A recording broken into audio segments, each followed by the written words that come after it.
یہاں لے لینا حضرت عبداللہ بن رواحہ اور حضرت ابو درداء رضی اللہ تعالیٰ عنہما دونوں صحابی ہیں۔ حضرت عبداللہ بن رواحہ حضور کے صحابی ہیں، مسلمان ہو گئے، دونوں کی دوستی تھی۔ حضرت ابو درداء کے جو اسلام لانے کا واقعہ ہے نا، اس کا خلاصہ میں عرض کر رہا ہوں کہ حضرت عبداللہ بن رواحہ اور ابو درداء یہ دو صحابیوں کا نام ہے۔ پہلے جب غیر مسلم تھے نا، کلمہ نہیں پڑھا تھا، بڑے گہرے دوست تھے۔ دوستی تو یہ ہوتی ہے نا، بڑے گہرے دوست تھے۔ ہوا یہ کہ ایک مسلمان ہو گیا، حضرت عبداللہ بن رواحہ کلمہ پڑھ لیا اور مسلمان ہو گئے، اسلام کو قبول کر لیا۔ اب یہ اڑ رہے ہیں کہ میں مسلمان ہوں، میں نے سن لیا ہے، اللہ کے نبی نے مجھے بتا دیا ہے کہ مسلمان تو جنت میں جائیں گے، مومن جنت میں جائے گا۔ بلکہ جس طرح پچھلے جمعے پہ ہم نے ایمان کے بارے میں پڑھا کہ اللہ کے نبی صلی اللہ علیہ وسلم نے فرمایا کہ حکم ہوگا جس کے دل میں رائی کے دانے کے برابر بھی اگر ایمان ہے، اس کو بھی جہنم سے نکال کے جنت میں لے جاؤ، فرشتے اس کو بھی جنت میں لے جائیں گے۔ تو اب حضرت عبداللہ بن رواحہ مومن ہو گئے، مسلمان ہو گئے، اور آپ وہ سوچ رہے ہیں کہ ہو میرا دوست اور جائے جہنم میں، ہدایت سے ہٹا ہوا، یہ ہو نہیں سکتا، میرے ساتھ اس کی گہری دوستی ہے۔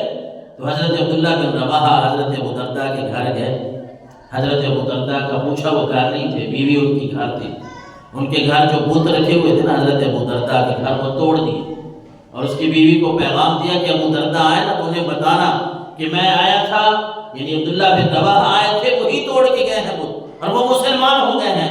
حضرت ابو درداء جب آئے واپس، انہوں نے بت توڑے ہوئے دیکھے تو بیوی پہ غصے ہو، کس نے یہ توڑے ہیں، کس نے یہ توڑے ہیں، کس نے کیا؟ انہوں نے کہا آپ کا جو گہرا دوست تھا، جو جگری یار تھا، وہی یہ کام کر کے گیا ہے۔ اور حضرت ابو درداء جا کے جب ان سے ملے، حضرت عبداللہ بن رواحہ نے کہا میں کلمہ پڑھ کے مسلمان ہو گیا ہوں، اللہ کے نبی کا غلام بن گیا ہوں، میں نہیں چاہتا کہ تو غیر مسلم رہے۔ حضرت ابو درداء نے حضرت عبداللہ بن رواحہ کی باتیں سنی، انہوں نے بھی کہا کہ مجھے بھی سرکار کے قدموں میں لے چلو، میں بھی ان کا کلمہ پڑھ کے ان کا غلام بنتا ہوں۔ دوستی تو یہ ہے نا کہ بندہ دوست کا نفع سوچے، اور نفع بھی ایسا ہو جو دنیا کا بھی نفع ہو، دین کا بھی نفع ہو، دنیا کا بھی نفع ہو، آخرت کا بھی نفع ہو۔ تو حضرت ابو درداء بھی کلمہ پڑھ کے مسلمان ہو گئے، حضور کے غلام بن گئے۔ دوستی تو اس بات کا نام ہے۔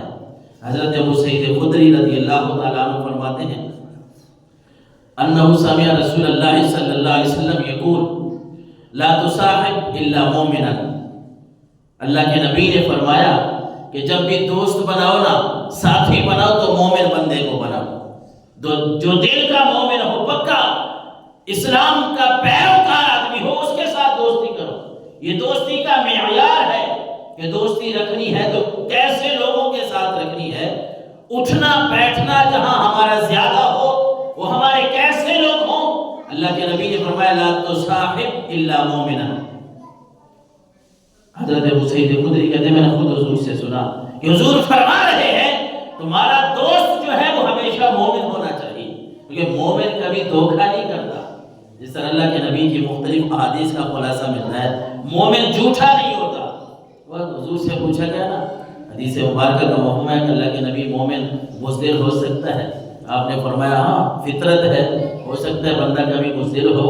کوئی ایک آدھ بات اور بھی پوچھی گئی، جب پوچھا گیا نا کہ اللہ کے نبی مومن کبھی جھوٹا ہو سکتا ہے، تو آپ نے فرمایا نہیں، مومن جھوٹا نہیں ہو سکتا، مومن کبھی جھوٹ نہیں بولے گا۔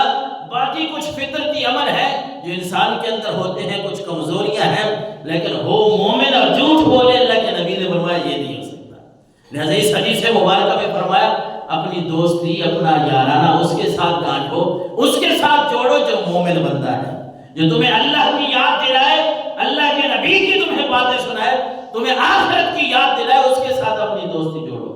اور فرمایا وَلَا يَأْكُلْ طَعَامَكَ إِلَّا تَقِيٌّ۔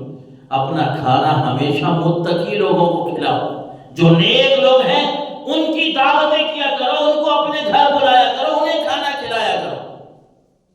ہمارے معاشرے میں یہ چل رہا ہے، ماں باپ کو دوائی کے پیسے ہم نے نہیں دینے، ہوٹل پہ جا کے دوستوں کو کھانا کھلانا ہے، یہ ہمارا نظام چل رہا ہے۔ ہمارے دوست جو ہیں بھائی، میں ان کے سامنے شرمندہ ہوں گا۔ ماں نے 500 دوائی کا مانگ لیا، باپ نے مانگ لیا نا، پورا مہینہ ان کو کوستے رہیں گے کہ آپ نے 500 روپیہ مجھ سے لیا تھا، میں نے آپ کو 500 کی دوائی لے کے دی تھی، 1000 روپے کی دوائی لے کے دی تھی۔ ایک پورے کا پورا مہینہ جو ہے ان کو ہم ذلیل کرتے رہیں گے والدین کو۔ لیکن اگر دوستوں نے کہا بھائی آپ نے پارٹی دینی ہے، اور دوست ہے کیسے، نہ وہ آپ کو نمازی بنانے والے ہیں، نہ وہ ہمیں جو ہے وہ اللہ اور اس کے رسول کی کوئی بات سنانے والے ہیں، دوست ہے ایسے جو ہر وقت جو ہے وہ اپنے مشاغل میں ایسی باتوں میں مشغول رہتے ہیں جو اللہ سے بھی دور لے جانے والی ہیں، اللہ کے رسول سے بھی دور لے جانے والی۔ ان دوستوں کی بات مان کے ہم نے 3,000 روپیہ 5 7 10,000 روپے تک ہم ان کو تو کھانا کھلا دیں گے، لیکن اپنے والدین کا خیال نہیں رکھیں گے۔ اور اللہ کے نبی نے فرمایا اگر تم نے کھانا اپنے گھر کا کھلانا بھی ہے، کسی نیک انسان کو کھانا کھلاؤ، کسی متقی اور پرہیزگار کو۔ اس حدیث رسول میں اللہ کے نبی نے کیا فرمایا؟ 2 باتیں سکھائی کہ جب بھی دوست بناؤ، مومن کو دوست بناؤ اور اپنا کھانا کھلاؤ، متقی آدمی کو کھانا کھلاؤ۔ کیونکہ متقی جب تمہارے گھر آئے گا، پرہیزگار آدمی، نیک آدمی کھانا کھانے کے لیے آئے گا نا، ایک تو اس کی ڈیمانڈیں زیادہ نہیں ہوگی کہ یہ کھانا ایسے ہے، دوستوں کو کھلا دو 10,000 روپے کا کھانا کھلا دیں، لیکن انہوں نے کیڑے نکالتے رہنا، یہ چیز ٹھیک نہیں تھی، آپ کو کہا تھا یہ نہیں آرڈر کرنا تھا، وہ کرنا تھا۔ لیکن جب آپ کسی اللہ کے نیک بندے کو، متقی اور پرہیزگار کو گھر بلائیں گے، اس کو آپ جو دال ساگ کھلا دیں گے، وہ خود بھی اللہ کا شکر کرے گا، تمہیں بھی حکم دے کے جائے گا کہ تم بھی اللہ کا شکر ادا کرو۔